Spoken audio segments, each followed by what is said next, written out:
Bapak Ibu jemaat yang dikasih Tuhan. Suara saya bisa didengar dengan baik ya? Baik, terima kasih. Baik, kita akan mempersiapkan hati kita, mempersiapkan Alkitab kita, mempersiapkan pikiran kita untuk merenungkan kebenaran firman Tuhan. Mari kita membuka nats Alkitab kita dari Matius pasal yang ke-16, ayat yang ke-13 sampai ke-18. Pak Bambang, ada Alkitab di tempatnya, mungkin bisa membacakan bagi kita ya, Pak Bambang Simanjuntak. Matius 16, Matius pasal 16 ayat 13 sampai 18 saja, Pak. Silakan. Matius 16 ayat 13 sampai 18. Pengakuan Petrus. Setelah Yesus tiba di daerah Kaisarea Filipi, ia bertanya kepada murid-muridnya, kata orang, siapakah anak manusia itu? Jawab mereka, ada yang mengatakan Yohanes Pembaptis, ada juga yang mengatakan Elia, dan ada pula yang menyatakan Yeremia, atau salah seorang dari para nabi. Lalu Yesus bertanya kepada mereka, tetapi apa katamu, siapakah aku ini? Maka jawab Simon Petrus, engkau adalah Mesias, anak Allah yang hidup. Kata Yesus kepadanya, berbahagialah engkau Simon bin Yunus, sebab bukan manusia yang menyatakan kepadamu, melainkan Bapa-Ku yang di surga.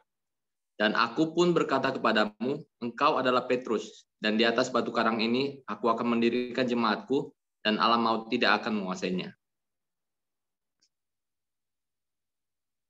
Amin. Puji Tuhan, terima kasih Pak. Ya Bapak Ibu jemaat yang dikasihi Tuhan, yang barusan kita baca merupakan satu pengakuan agung yang menjadi dasar dari setiap orang percaya untuk mengakui siapa itu Kristus. Dan pengakuan itu bukan berdasarkan dari pengetahuan kita, bukan berdasarkan dari apa yang bisa kita pahami tentang Kristus, dari natur kita sebagai manusia, tetapi itu adalah pemberian dari Allah Bapa melalui Roh Kudus-Nya untuk kita bisa mengakui bahwa Yesus adalah Mesias, bahwa Yesus adalah Kristus.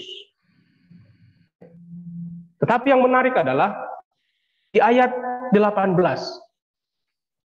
Ini menjadi ayat pegangan kita untuk kita mempelajari kebenaran firman Tuhan hari ini. Dikatakan di situ oleh Tuhan Yesus sendiri, dan aku pun berkata kepadamu, engkau adalah Petrus, dan di atas batu karang ini aku akan mendirikan jemaatku, dan alam maut tidak akan menguasainya.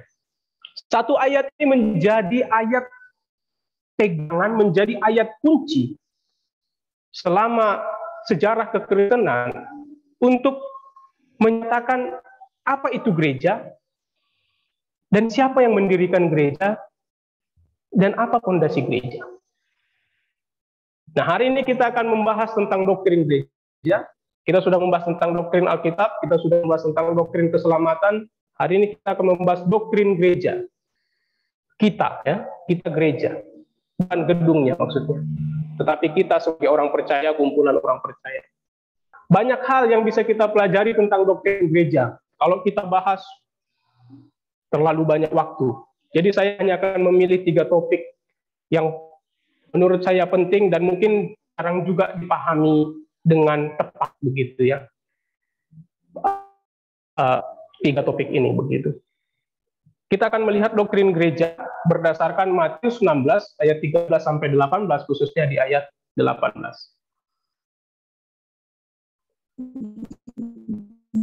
Nah, yang pertama, kita akan melihat tentang fondasi gereja. Dasar gereja, alas gereja. Fondasi ini sesuatu yang penting. Kalau kita membangun rumah, itu harus didirikan dulu, dimantapkan dulu fondasinya ya. Kalau tidak bisa roboh rumahnya. Nah, fondasi gereja juga memiliki fondasi. Apa fondasi gereja? Yesus Kristus, the Messiah, Yesus Kristus, Yesus sang Mesias adalah fondasi gereja. Namun Bapak Ibu, ada terjadi perdebatan tentang siapakah sebenarnya fondasi gereja. berdasarkan Matius 16 ayat 18 yang kita baca tadi. Dikatakan di situ, dan aku pun berkata kepadamu. Ini Yesus yang sedang berkata kepada Petrus. Engkau adalah Petrus, dan di atas batu karang ini aku akan mendirikan jemaatku, dan alam maut tidak akan menguasainya. Ayat ini menjadi perdebatan. Di dalam ayat ini, ketika Tuhan Yesus mengatakan ayat ini, siapa sebenarnya dimaksudkan Tuhan Yesus yang menjadi fondasi gereja? Apakah Petrus atau si batu karang? Nah, ini yang perlu kita pahami. Katolik Roma Katolik menafsirkan bahwa kata Petrus yang dalam bahasa Yunaninya Petros dan kata batu karang yang dalam bahasa Yunaninya Petra itu memiliki arti yang sama. Sehingga menurut Katolik Roma, Yesus sedang mengatakan bahwa Petruslah yang menjadi fondasi gereja. Tetapi kita, orang baptis dan kaum Protestan secara umum, memandang sebaliknya. Kenapa? Karena kalau analisa, tafsiran Katolik Roma ini kurang tepat secara eksegesis maupun secara teologis. Harus dipahami bahwa teologi Protestan itu dibangun untuk menentang teologi Katolik Roma, ya. Tetapi baptis sendiri itu di luar kedua itu. Jadi baptis itu tidak berasal dari Protestan, tidak juga berasal dari Katolik. Namun dalam pemahaman ini, baptis sama dengan pandangan Protestan secara umum tentang siapa dasar gereja. Kita akan melihat tafsiran dari ayat Matius 16 ayat 18 ini. Nah, menurut W.E. Vine dari bukunya Expository Dictionary of the New Testament, perhatikan, ada kata Indonesia terjemahan baru, ada kata Yunani di sini, dan ada arti dan kesimpulannya. Petrus dalam bahasa Yunaninya itu Petros. Itu artinya adalah a rock atau a stone, isolated. Itu artinya merujuk kepada sebuah batu kecil, ya. Sebuah batu kecil yang bisa dipindahkan. Sebuah batu kecil yang tidak berdiri selamanya begitu. Tetapi batu karang di situ menggunakan kata Petra. Dan ada perbedaan. Kalau Petrus tadi menggunakan dia maskulin, gendernya, di Petra dia menggunakan feminin. Jadi sebenarnya ada perbedaan. Meskipun sama-sama kata benda. Nah, Petra sendiri itu artinya adalah batu yang besar. Batu yang hidup. Batu karang yang kokoh. Batu fondasi. Itu artinya. Jadi sebenarnya ada perbedaan mendasar antara kata Petros dengan kata Petra di dalam artinya. Ini tidak berarti sama. Ya. Kalau Petrus itu adalah batu. Memang secara umum arti sama-sama batu. Tetapi kalau Petrus itu merujuk kepada batu kecil. Tetapi Petra ini merujuk kepada batu karang yang besar, yang teguh, yang kokoh, yang tidak bisa digeser-geser. Apapun yang terjadi, dia akan tetap di situ. Nah, 1 Korintus pasal 10 ayat yang keempat dikatakan, dan mereka semua minum minuman rohani yang sama. Itu tadi secara eksegesis, ya. Sekarang mau kita lihat secara teologisnya. 1 Korintus 10 ayat 4. Dan mereka semua minum minuman rohani yang sama, sebab mereka minum dari batu karang rohani yang mengikuti mereka, dan batu karang itu ialah Kristus. Lihat.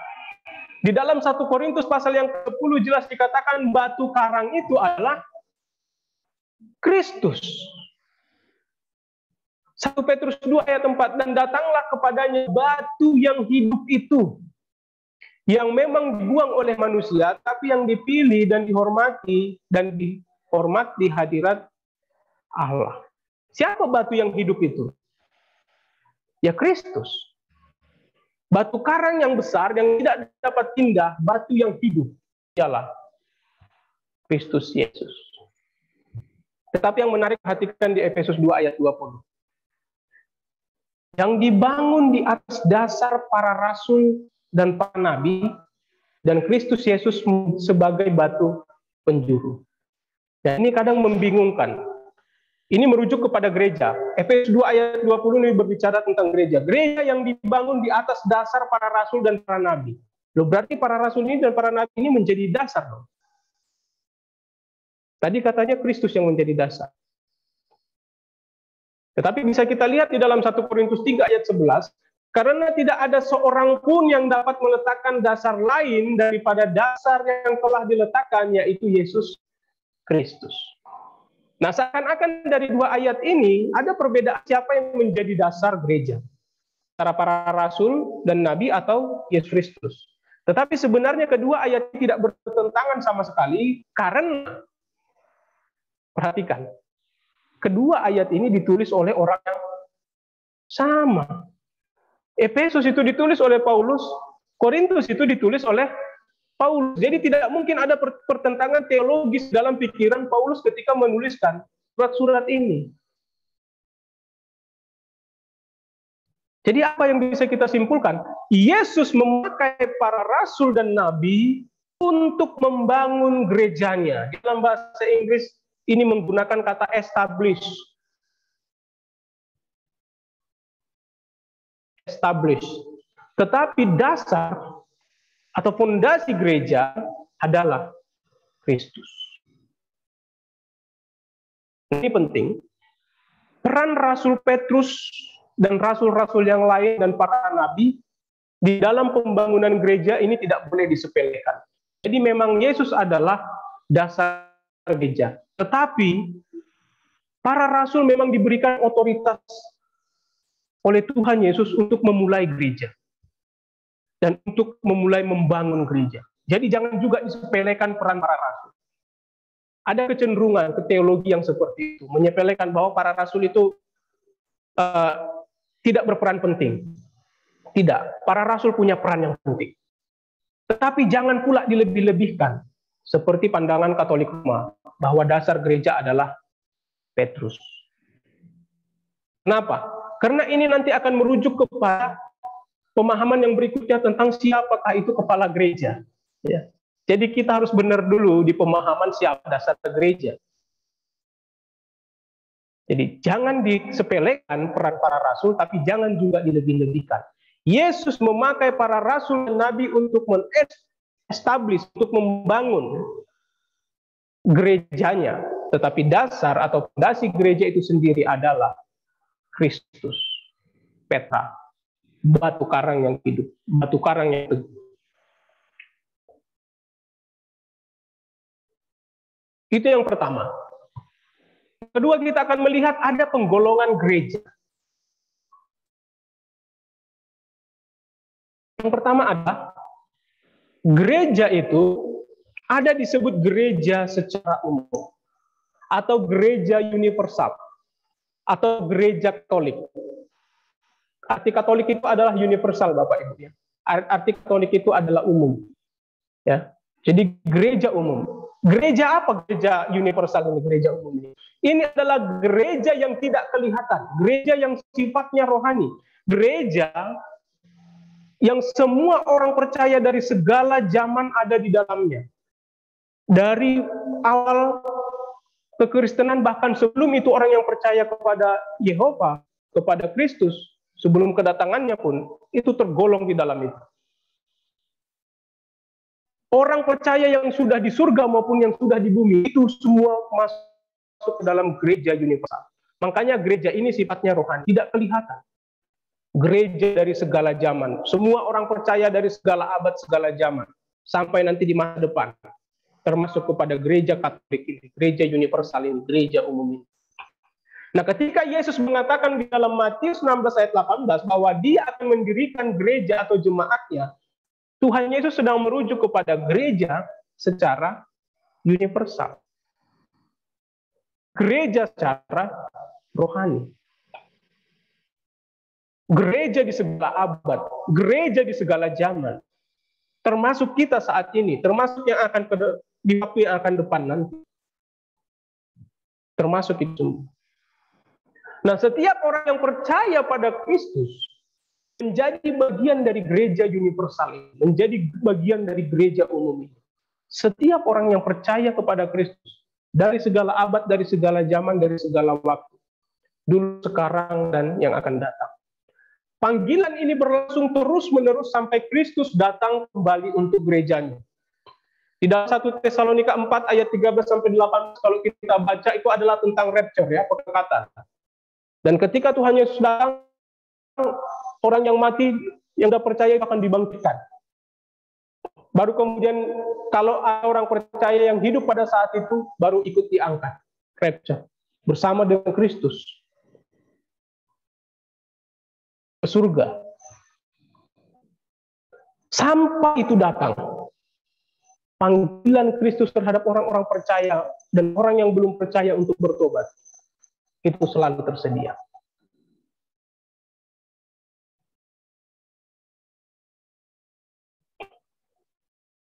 Nah, gereja umum, gereja Katolik adalah gereja yang tidak kelihatan. Seorang teolog August Strong mengatakan, gereja umum adalah gereja Kristus dalam arti seluas-luasnya. Persekutuan tiap-tiap orang yang lahir baru dalam segala masa dan usia. Di bumi dan di sorga. Artinya apa? Gereja umum adalah sama dengan kerajaan Allah yang rohani.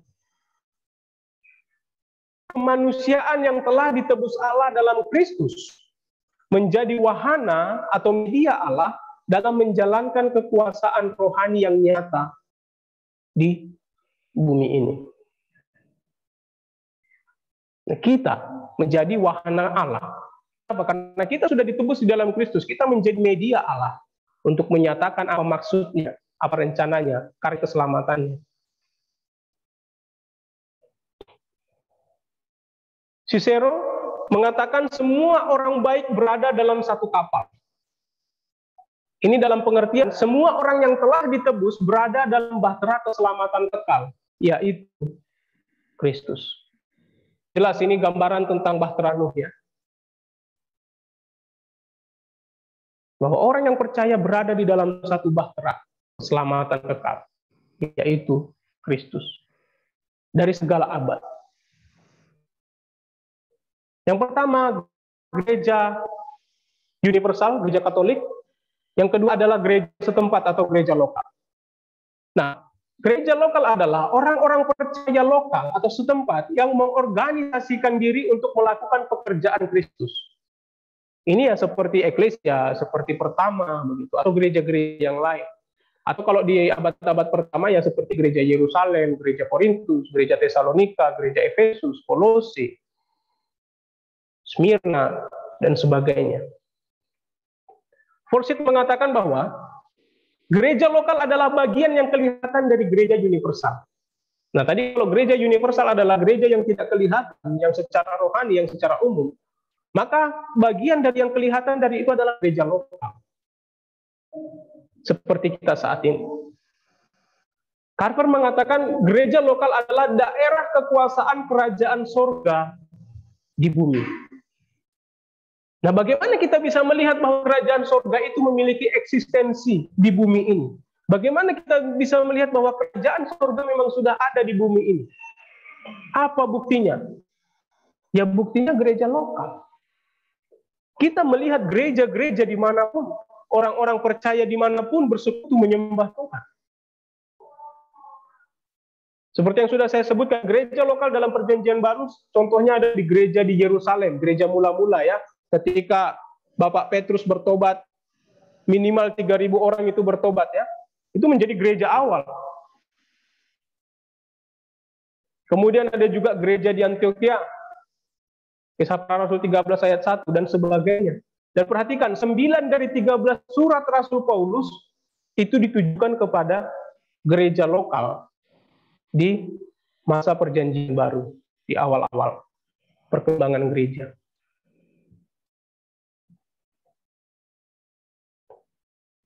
Nah, gereja setempat saat ini istilah gereja umum atau gereja Katolik ini dimonopoli oleh Katolik Roma. Ya.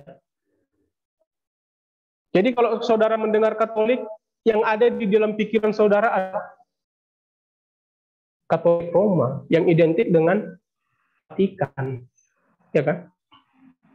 Padahal kita ini juga Katolik loh.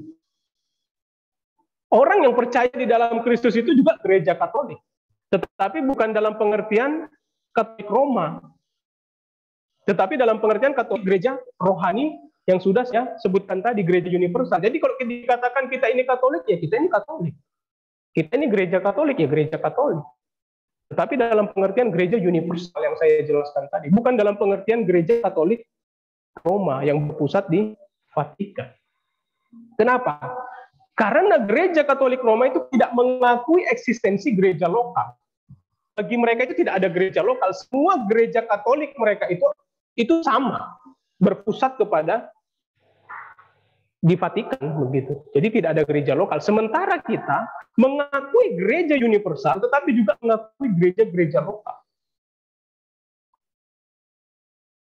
Roma Katolik itu kan gereja yang visible, yang kelihatan kan. Sementara tadi dalam pengertian gereja universal atau gereja Katolik yang rohani itu kan invisible, itu tidak kelihatan, itu rohani. Jadi sebenarnya Roma Katolik tidak mengklaim bahwa mereka adalah gereja Katolik itu. Kenapa? Karena mereka pun gereja yang visible kok. Jadi itu sebenarnya sejajar dengan gereja lokal kan, sama-sama kelihatan. Nah, tetapi pada saat ini kan pemahaman kita terdistorsi. Ya, dengan pemahaman yang ada saat ini bahwa gereja Katolik itu merujuk kepada Katolik Roma yang berpusat di Vatikan. Tidak.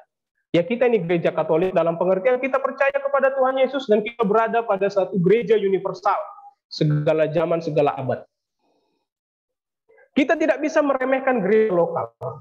Kenapa? Gereja lokal yang banyak berperan mengutus penginjil, mengembangkan sekolah-sekolah minggu, membangun gedung dan lain sebagainya. Kita bisa melihat bagaimana peran gereja lokal di segala zaman. Hingga detik ini kita hidup. Nah, setiap orang yang percaya yang sungguh-sungguh, yang bersyukur untuk keanggotaannya dalam gereja umum atau gereja universal atau gereja Katolik secara universal, seharusnya masuk menjadi anggota gereja lokal dan bekerja sama dengan saudara seiman untuk melakukan amanat Tuhan. Inilah fungsi gereja lokal. Fungsi gereja lokal dan hubungannya dengan gereja universal. Nah, itu yang kedua. Kita sudah melihat bagaimana fondasi gereja, siapa fondasi gereja, yaitu Kristus itu sendiri. Peran para rasul penting untuk memulai dan membangun gereja. Dan kita sudah melihat bahwa golongan gereja, ada gereja yang universal dan ada gereja yang sifatnya lokal, dan kita menjadi bagian dari itu keduanya. Kita adalah bagian dari gereja lokal, tapi kita juga adalah bagian dari gereja Katolik yang universal yang bersifat rohani. Yang ketiga, kita akan melihat kepala gereja. Kristus adalah kepala gereja. Saya pikir kita semua sepakat.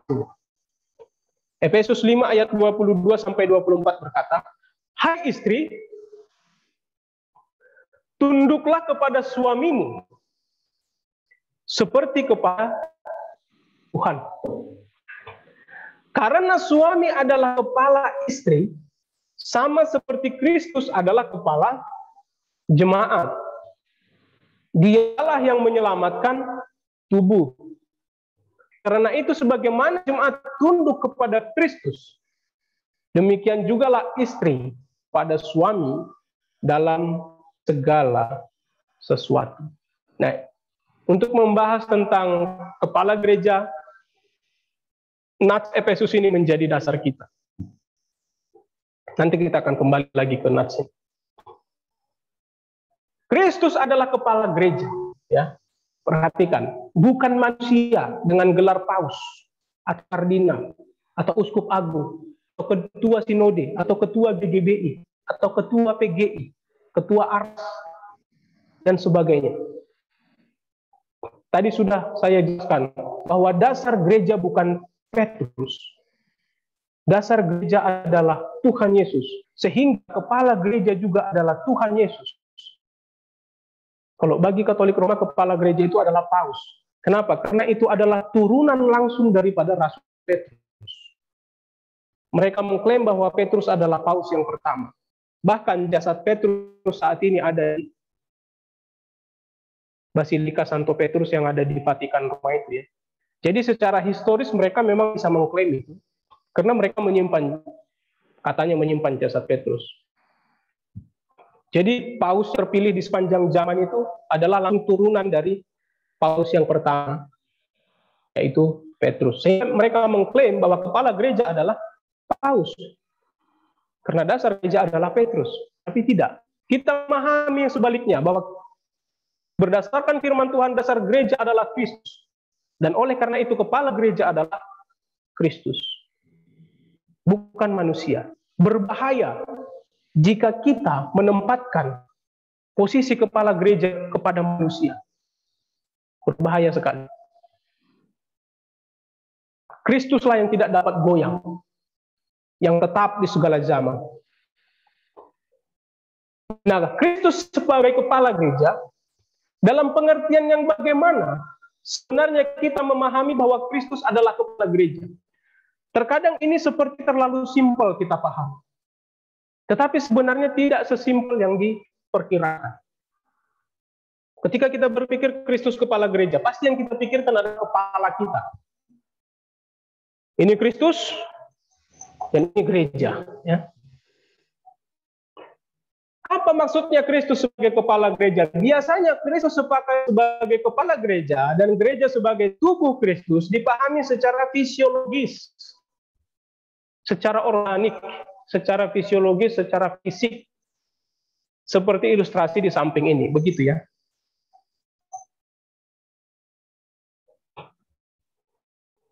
Kristus kepala, tubuh adalah gereja. Tapi benarkah pemahaman ini? Ini penting Bapak. Ini penting untuk kita paham. Kenapa saya angkat ini? Karena kita harus memahami apa konsep yang di dalam pikiran Paulus ketika menuliskan ini.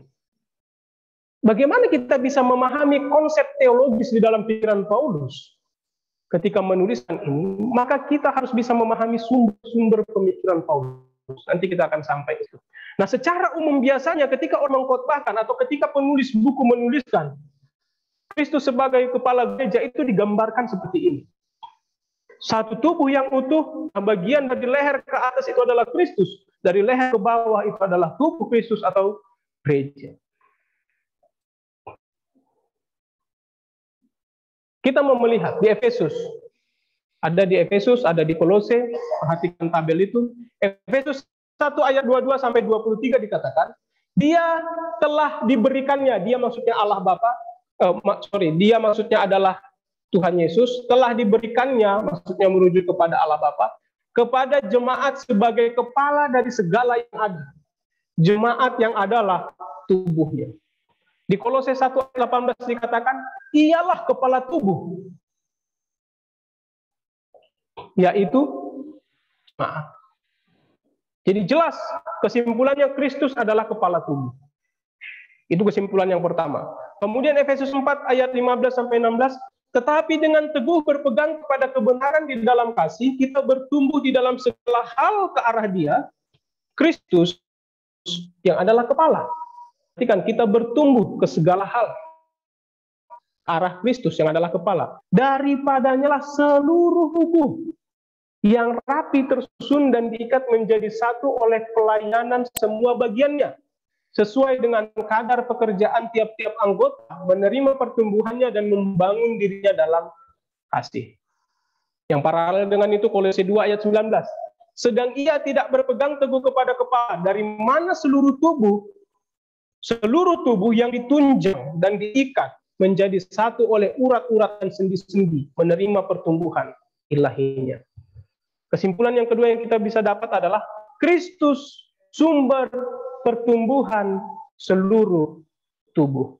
Kristus sebagai kepala tubuh juga menjadi sumber pertumbuhan seluruh tubuh. Perhatikan kata seluruh tubuh. Nah, persoalannya adalah begini, Bapak Ibu. Tubuh menerima pertumbuhan dari kepala dan bertumbuh ke arah kepala, yaitu Kristus tadi. Nah, jika hubungan Kristus sebagai kepala dengan gereja sebagai tubuh dipahami secara fisiologis, maka kita akan mendapatkan pemahaman yang sulit. Artinya apa? Kita akan mendapatkan tubuh yang terpotong. Iya. Perhatikan gambar itu. Kalau dari leher ke atas itu adalah Kristus, leher ke bawah adalah gereja, maka seperti di sampingnya kan? Dari satu tubuh ada dua eksistensi yang berbeda, akhirnya terpotong. Nah, itu bukan tubuh yang utuh. Sementara tadi disebutkan adalah tubuh yang utuh. Ya, semuanya bertumbuh. Kalau bertumbuh apa cuma badan yang bertumbuh? Enggak kan, kepala juga bertumbuh kan? Anak saya dari bayi sampai sekarang kepalanya juga ikut bertumbuh dengan badannya, enggak kecil terus seperti bayi-bayi dulu. Meskipun kelakuannya kadang masih seperti bayi-bayi, saya pukul pantatnya.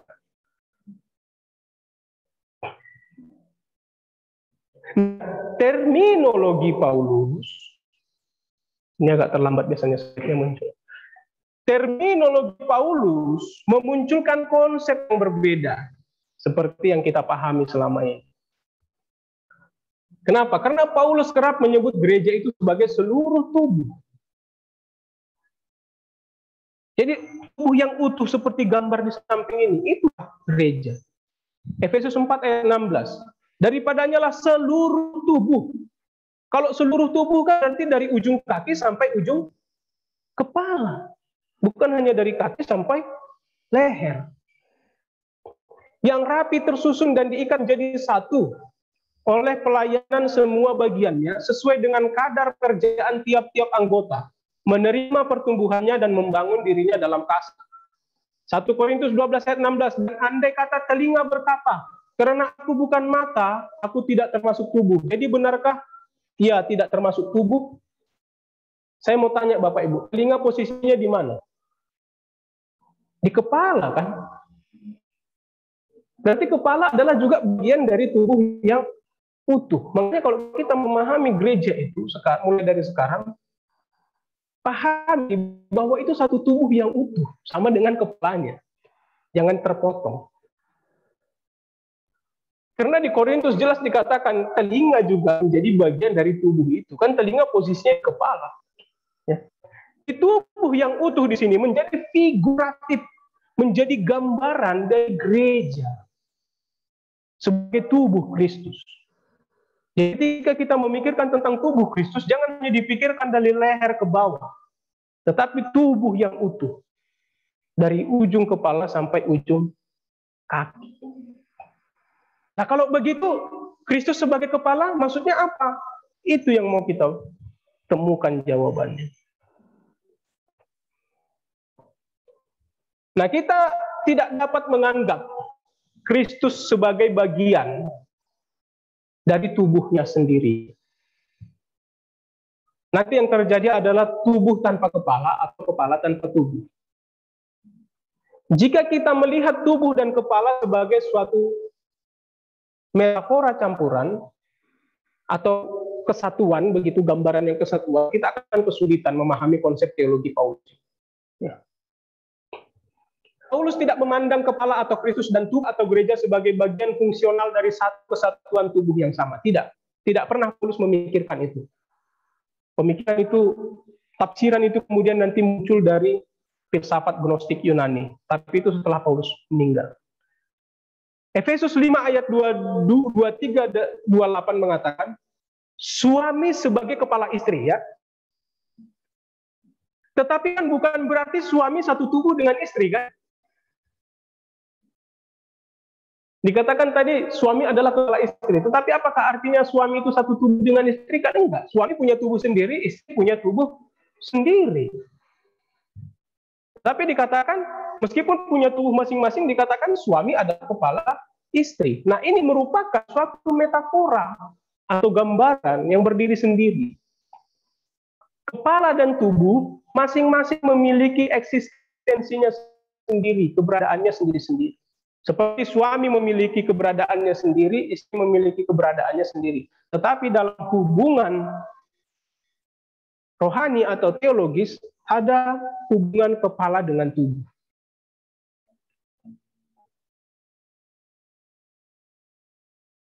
Sehingga inilah maksudnya, Kristus adalah kepala gereja.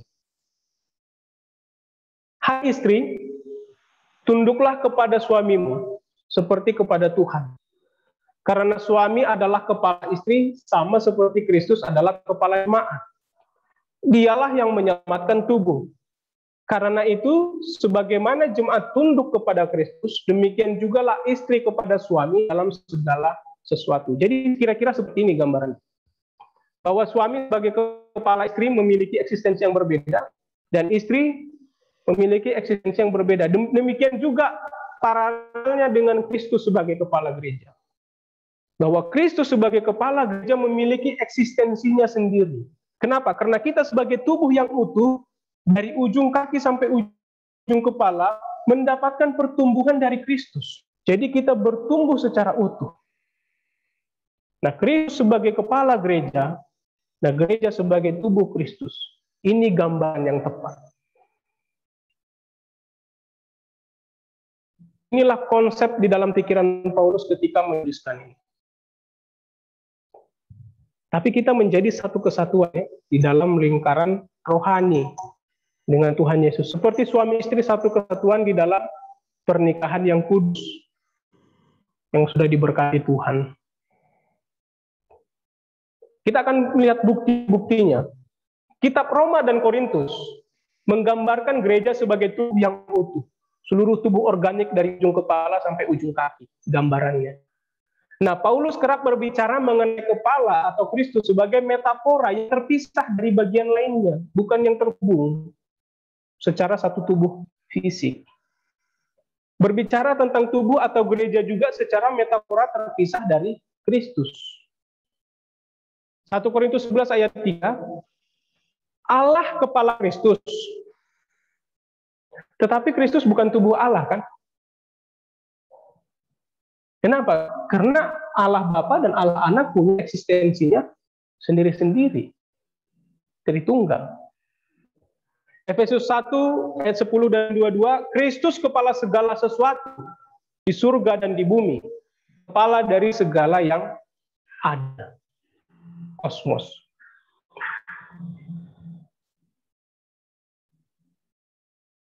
Nah, kalau kita mengklaim Tuhan Yesus hanya satu tubuh dengan gereja, maka tidak bisa Tuhan Yesus menjadi kepala dari segala sesuatu, menjadi kepala dari kosmos, dari universe, dari semesta. Tapi jelas dikatakan di Efesus bahwa Kristus adalah kepala segala sesuatu di surga dan di bumi. Artinya di atas segala sesuatu. Kolose 2 ayat 10, Kristus kepala semua pemerintah dan penguasa. Tetapi segala sesuatu bukan tubuh Kristus. Apa yang menyebabkan selama ini ada pemahaman yang salah tentang konsep kekepalaan Kristus ini? Ini akar persoalannya ya. Pengkhotbah atau penulis buku sering keliru memahami sumber pemikiran Paulus sehubungan dengan konsep kekepalaan Kristus atas gereja. Kenapa? Karena filsafat gnostik dari Yunani atau Helenisme itu muncul setelah Paulus mati.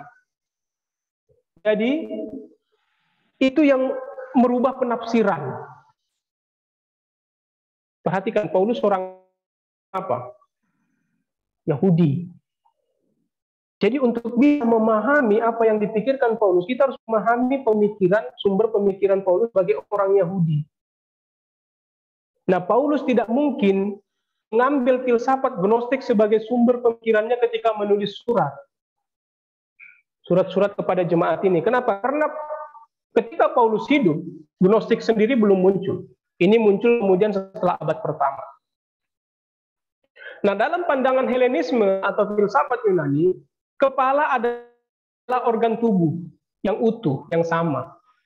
Karena pengaruh filsafat Yunani inilah kemudian ada pengaruh tafsiran bahwa Kristus sebagai kepala gereja adalah satu tubuh dengan gereja dalam pengertian fisiologis. Tapi sebenarnya dalam pandangan Yahudi Perjanjian Lama, kepala itu merujuk kepada apa maksudnya? Kepemimpinan. Ketika orang Yahudi mengatakan konsep kekepalaan, di dalam pikiran mereka itu bukan tentang fisiologis, tetapi tentang otoritas dan kepemimpinan. Nah, itulah yang dipikirkan Paulus ketika menulis bahwa Kristus adalah kepala gereja. Bahwa dalam Perjanjian Lama, kepala itu sama dengan kepemimpinan yang memiliki otoritas. Jadi ketika Paulus menuliskan itu di dalam pikirannya, Kristus sebagai kepala berdasarkan superioritasnya atas segala ciptaan, atas segala kosmos, termasuk atas segala gereja. Kenapa? Karena Kristus adalah Logos yang sejak awal bersama-sama dengan Allah, yang ikut berperan di dalam penciptaan. Jadi Kristus bukan bagian dari ciptaan. Sehingga dia superior, dia penguasa, dia berotoritas, dia pemilik segala sesuatu. Dikatakan bahwa segala sesuatu sudah diberikan kuasanya, Kristus sudah diberikan kuasa atas segala sesuatu.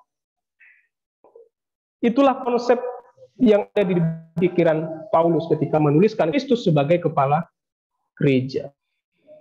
Nah, kekepalaan suami juga harus dipahami demikian. Bukan berarti suami dan istri satu tubuh, tetapi maksudnya suami sebagai kepala rumah tangga atau kepala istri memiliki wibawa, otoritas, kepemimpinan di dalam rumah tangganya dan di dalam istrinya. Suami memiliki otoritas atas istri. Sebenarnya Paulus jelas menuliskan paralelnya antara suami istri dengan Kristus dan gereja, ya. Nah, ini kita bisa lihat kembali kepada prinsip kekepalaan di Kejadian. Di 1 Korintus pasal yang ke-11 ayat 3, 8 dan 12. Tetapi aku mau supaya kamu mengetahui hal ini, yaitu kepala dari tiap-tiap laki-laki ialah Kristus. Kepala dari perempuan ialah laki-laki. Dan kepala dari Kristus ialah Allah. Sebab laki-laki tidak berasal dari perempuan, tetapi perempuan berasal dari laki-laki. Sebab sama seperti perempuan berasal dari laki-laki, demikian pula laki-laki dilahirkan oleh perempuan, dan segala sesuatu berasal dari Allah. Jadi pada akhirnya Allah lah kepala segala sesuatu.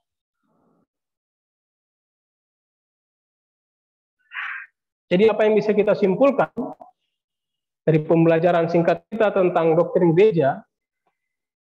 Yang pertama adalah Yesuslah fondasi gereja, bukan Petrus, tetapi Petra. Tetapi Tuhan memakai para rasul dan nabi untuk memulai dan membangun gerejanya. Kita harus hargai. Kita bersyukur untuk itu. Bagaimana peran Paulus, peran Petrus, dan rasul-rasul yang lain di dalam berjuang, menderita di dalam membangun gereja mula-mula. Hingga akhirnya gereja ada hingga saat ini. Ada peran mereka yang penting, tetapi jelas karena Kristus adalah fondasinya yang tidak bisa goyah, sehingga gereja terus ada di segala zaman, hingga detik ini. Yang kedua, kita adalah gereja lokal yang tampak. Sekaligus kita menjadi bagian dari gereja Katolik, atau gereja universal, atau gereja umum, atau gereja yang bersifat rohani. Dari semua orang percaya yang sudah hidup maupun yang masih hidup maupun yang sudah mati, dari segala abad, segala zaman. Yesus adalah kepala gereja, dalam pengertian, ia adalah pemimpin gereja. Yesus adalah sumber hidup gereja. Yesus adalah pemilik gereja. Yesus adalah pencipta gereja. Yesus adalah pemegang otoritas tertinggi atau gembala agung. Di surat Petrus dikatakan itu dari gerejanya. Dan bukan hanya itu. Ia adalah kepala dari seluruh kosmos atau semesta. Semua ciptaan di surga dan di bumi. Nah, gereja adalah tubuh Kristus. Dalam pengertian gereja menjadi perwakilan Kristus, tubuh yang utuh, gambarannya menjadi perwakilan kerajaan Allah di bumi untuk melakukan amanat agung atau untuk melakukan pekerjaan penyataan karya keselamatan Allah bagi dunia.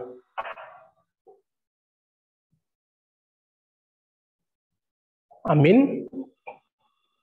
Kiranya menjadi berkat pembahasan yang singkat tentang poin-poin penting doktrin tentang gereja, eksistensi kita dan hubungan kita dengan Kristus. Mari kita akan meresponi kebenaran firman Tuhan sebelum kita berdoa.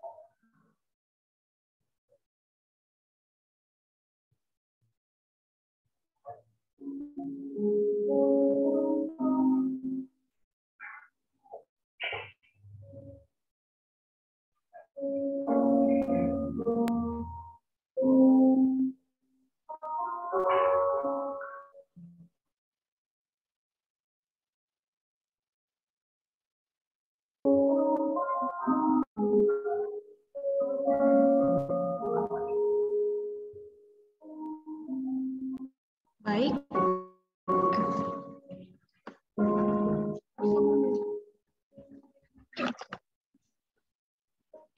Baik, kita akan meresponi firman Tuhan.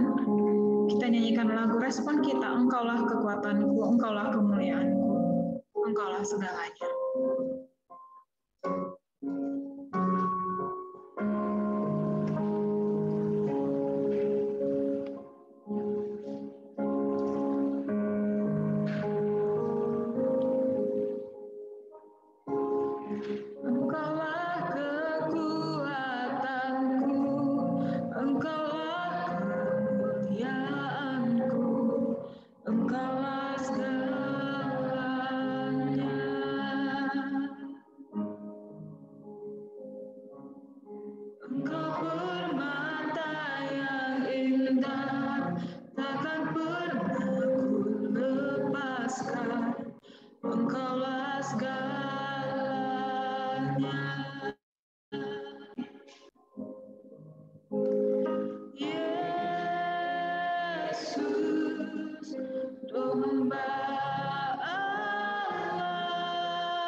Segala dosaku,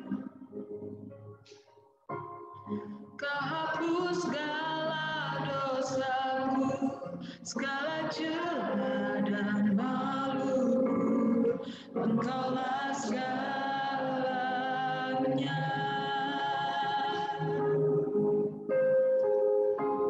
Saat jatuh Kau angkatku, saat harus Kau penuhiku, Engkaulah segalanya.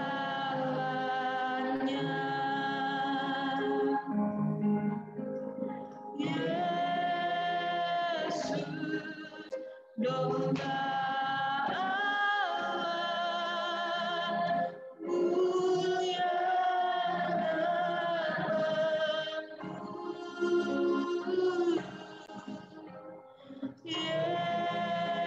Yesus, domba Allah, mulia nama. Yesus, domba Allah. Yesus, domba Allah, mulia namamu.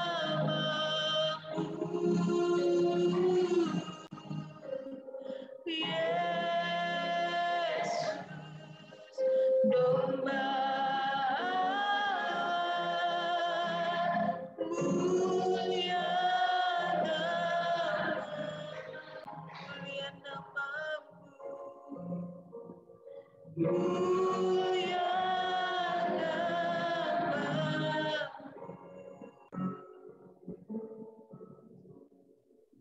Kita berdoa. Tuhan, Engkaulah penebus kami. Engkaulah domba yang agung, yang telah menyelesaikan karya keselamatan di atas kayu salib, berinkarnasi, kemudian bangkit dari kematian. Dan itu menjadi jaminan bagi kami untuk bisa masuk ke dalam persekutuan rohani sebagai gereja lokal maupun gereja universal yang kekal. Kami bersyukur untuk itu dan kami berdoa saat ini sebagai gereja lokal untuk kami terus dapat bertumbuh secara gambaran sebagai tubuh yang utuh dari ujung kepala sampai ujung kaki, apapun menjadi posisi atau mungkin bagian kami masing-masing, mungkin ada yang menjadi tangan, ada yang menjadi kaki, ada yang menjadi mata, ada yang menjadi telinga. Biarlah itu semua dapat bertumbuh dengan bersama-sama bertumbuh. Bukan hanya sebagian bertumbuh, tapi semuanya bertumbuh. Karena itulah tubuh yang sehat. Dan kami ingin menjadi gereja yang sehat, gereja lokal yang sehat, untuk dapat terus berperan di dalam karya yang sudah Allah maksudkan untuk kami terlibat di dalamnya, yaitu untuk menyatakan karya keselamatan amanat agung, menjadikan orang-orang percaya, murid-murid Tuhan yang setia. Terima kasih Bapak, kami menyerahkan diri kami sebagai gereja ke dalam tangan kuasa-Mu, sebagai komunitas orang percaya, dan kiranya kami senantiasa tinggal dan setia di dalam Tuhan. Di dalam nama Tuhan Yesus, Juru Selamat kami berdoa. Amin.